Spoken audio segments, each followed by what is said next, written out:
Feyi-Waboso. So, like, the rumor is he's going to go for England, and just the backstory to him is he was in the Cardiff academy, wants to study medicine, couldn't do that in Cardiff, so went to Coventry to watch Bristol. Yeah, went to Bristol. Sorry, no, sorry, I just meant university. Sorry, Bert. Yeah, university. Yeah, went to Bristol. Played for Wasps, Ashton University. But then when Wasps went bankrupt, he moved out to Exeter University to continue his medical studies and joined Exeter. And the problem is that if he plays for Wales, after his contract expires, he has to go back to Welsh region to be able to continue to play for Wales, which won't actually fit in with his desire to finish his medical studies. So he's already moved university once, and also he becomes a non-English qualified for Exeter. But that's not the big issue. The biggest issue is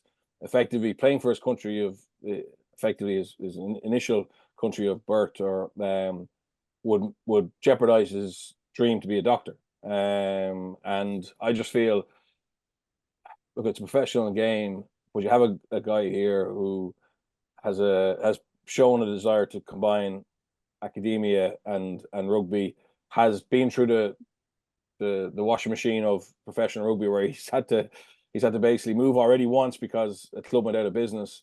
He's found a club where he's in form, and yeah, I think in certain situations where I think, because this is an IRB rule, this is a Welsh rule, and it looks like they're on the verge of losing someone who could be a great talent for them, because of a rule that in this situation doesn't make any sense, because I don't feel the player has tried to be mercenary in any way, or is trying to better himself financially by playing rugby outside of Wales. It was literally just a desire to prepare himself for life after sport. So yeah, that's my feeling on this. I think this is one where Wales they're being flexible on the rules if they want Reece Ruddock, just not flexible, but they're showing a desire to use rules that think outside the box a little bit. But one of their own rules here is hampering them from having a player who potentially could be a star for Wales in the future and come back to the regional rugby down the road. Once he gets his medical studies finished. Yeah, excuse me. I was absolutely arseholes there. He, as you say, he changed to Exeter University. He played secondary school rugby in Bristol, I think. So he has a bit of a connection to England. Sorry, yeah, but he was in the Welsh setup. He was born, grew up in born in Cardiff. Yeah, but yeah, he couldn't study medicine in Cardiff, so he went to England to study. As like I played with Felipe when he was studying in the College of Surgeons, and one of the big things I admired about Leinster was the flexibility that they showed him, and that was part of the reason he came to play for us as well.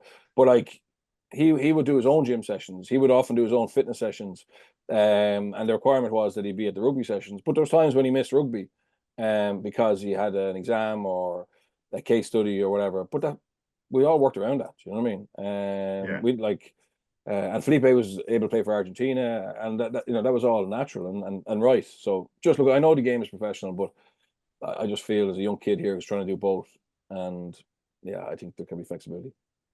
Do you know what's interesting about that as well, Bert? Is like there is a bit of an alignment, say, between like UCD and Leinster, right? And in this instance, with Cardiff University, from my understanding, he actually got the requisite qualifications to study medicine there, but it was like full up or something. Like basically, he just couldn't do it there. But even though he didn't fall short, and like in that situation in Ireland, certainly you'd have like Leinster would lean on UCD to make sure the guy got in, or like you could even make the case that maybe the IRFU might step in, and if they felt like it was a really good under-20 player that they didn't want to lose to a college abroad. And it just seems to be there's no, I know there, strictly speaking, there might not necessarily need to be a alignment between like third level institutions and rugby clubs in Wales, but it feels as though there was no like kind of joined up thinking in it at all. Like he just fell through the cracks based on his dreams, but like surely there could have been pressure put on Cardiff University in order for him to be able to fulfill his dreams there and remain a Welsh qualified player.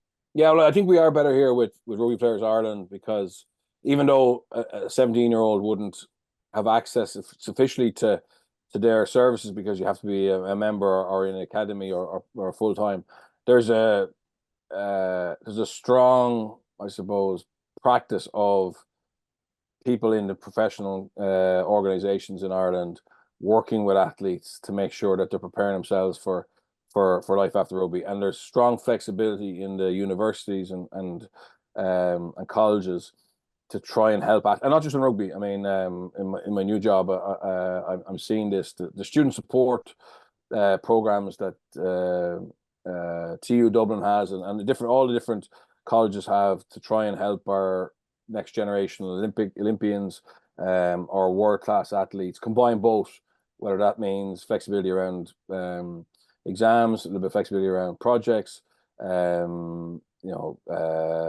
extending the time for a diploma or degree, but all those things happening with good communication and good understanding of how important it is to be able to do both is helping our athletes in Ireland. And definitely, yeah, you're right. You would wonder how that didn't happen, and it's an awful pity that it didn't happen. And look, that's one case.